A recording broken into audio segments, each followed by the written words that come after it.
नाम आजाद हिंद फौज की जय के नारे लगाते थे, आजाद हिंद फौज के गाने गाते थे। भारतीय जनता में भी इसका जबरदस्त रिएक्शन हुआ था।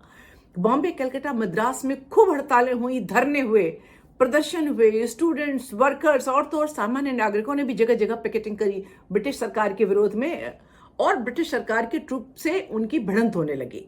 ब्रिटिश सरकार में बैठे हुए लोगों को लगने लगा कि डोमिनो इफेक्ट की तरह ये जल्दी ही आर्मी से निकलकर और सब जगह भी फैल जाएगा। ब्रिटिश सरकार में बैठे ऑफिसर्स को लगने लगा कि डोमिनो इफेक्ट की तरह ये जल्दी ही नेवी से निकलकर आर्मी और एयरफोर्स में भी पहुंच जाएगा।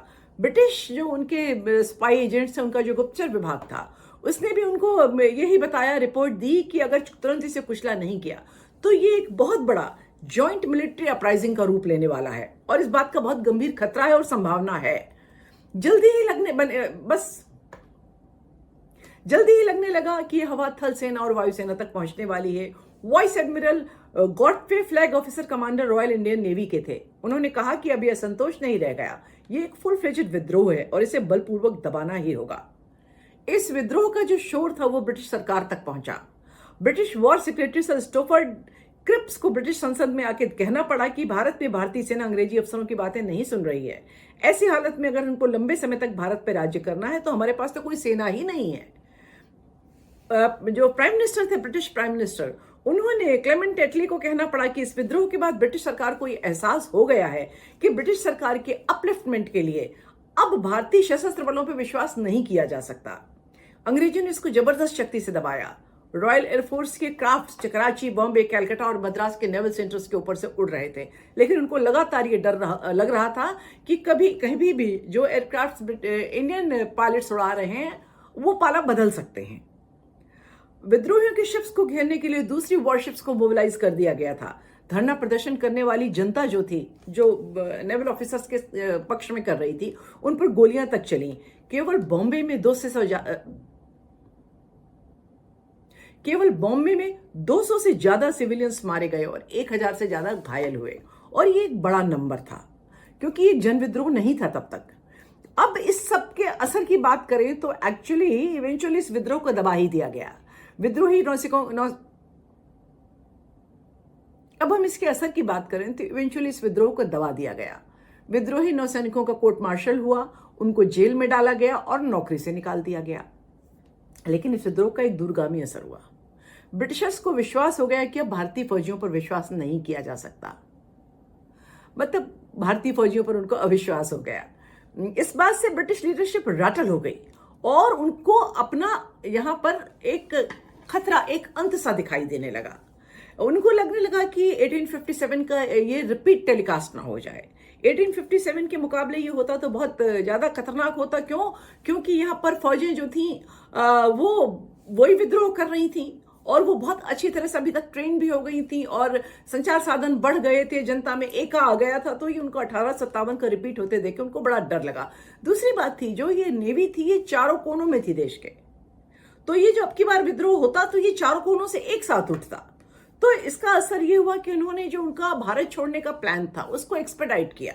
ये बात तब के ब्रिटिश प्रधानमंत्री जो थे, एटली जो थे, उन्होंने व्यक्तिगत तौर पे कही कि इस आंदोलन का असर अंग्रेजों के भारत छोड़ने पर बहुत गहरा हुआ। अब अगर आज हम इसके जो पॉलिटिकल पक्ष को देखते हैं तो ब्रिटेन सेकेंड वर्ल्ड वॉर से थका हुआ था। उधर Soviet union second world war के परिणाम स्वरूप पैदा हुई इस गड़बड़ी के माहौल में खुद को साम्राज्यवादी इंपीरियलिस्ट पावर को काउंटर बैलेंस करने वाली ताकत के रूप में सामने ला रही थी। यद्यपि यूएसएसआर ने खुले तौर पर इसका समर्थन नहीं किया था, लेकिन उसकी आइडियोलॉजी को बढ़ाने वाली भारतीय कम्युनिस्ट पार्टी ने खुलेआम इसका समर्थन किया था। लेकिन एक बात सोचने की है कि जब ये संघर्ष हो रहा था तो हमारे देश की सबसे बड़ी पार्टी कांग्रेस क्या कर रही थी। ये पार्टी जो सबसे बड़ी पार्टी थी, ये अपने आप को कर्णधार मानती थी भारत की आजादी की लड़ाई की, जो जननायकों से भरी हुई पड़ी थी, ऐसी कांग्रेस पार्टी कर क्या रही थी। तो जी बात यह है कि वो उससे उदासीन थे या एक्टिव रूप से इसका विरोध कर रहे थे। 3 मार्च 46 को गांधी जी ने इस आंदोलन को निशाना बनाते हुए कहा था कि अगर विद्रोही इस तरह से आजादी मांग रहे हैं तो ये दोगुना गलत काम है। आधा गलत काम क्या था वो नहीं पता चला, 1 गुना क्या था, लेकिन ये 2 गुना गलत काम है। और नेहरू जी ने कहा कि सेलर्स की शिकायतें सही हो सकती हैं, लेकिन मैं इस आंदोलन की संग खड़ा नहीं हो सकता हूं। सरदार पटेल का ख्याल था कि जब आजादी का जहाज किनारे आने को है तब ऐसे विद्रोह का कोई मतलब नहीं है, ये तो गुंडागर्दी है। जबकि अरुणा आसफ अली जैसे जो नेता थे वो उसका समर्थन भी कर रहे थे। अब ये कांग्रेस ऐसा क्यों कर रही थी? क्योंकि अगर हम पूरा कांग्रेस का इतिहास उठाकर देखें तो जो कांग्रेस का एजेंडा होता था, जो उसका प्लान होता था, उसके अलावा वो हर एक का विरोध करते थे और उसके संग नॉन कॉपरेशन करते थे। कभी कभी एक्टिवली उसको सबोटाइज भी करते थे, चाहे वो क्रांतिकारियों का हो, चाहे ये हो, चाहे आजाद हिंद फौज हो।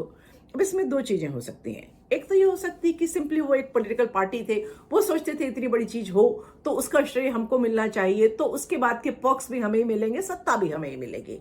या दूसरी एक चीज हो सकती थी कि शायद उनको सचमुच लगता था कि हमारी आइडियोलॉजी से अलग कुछ ठीक नहीं है।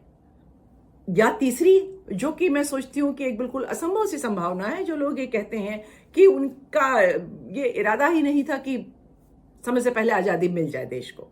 वो तो अगर ब्रिटिशर्स अपने अंदरूनी कारणों से, जियोपॉलिटिकल वजहों से नहीं जाते तो शायद वो उसको ऐसे ही इंटरिम स्वराज की तरह साथ साथ आगे बढ़ाते रहते।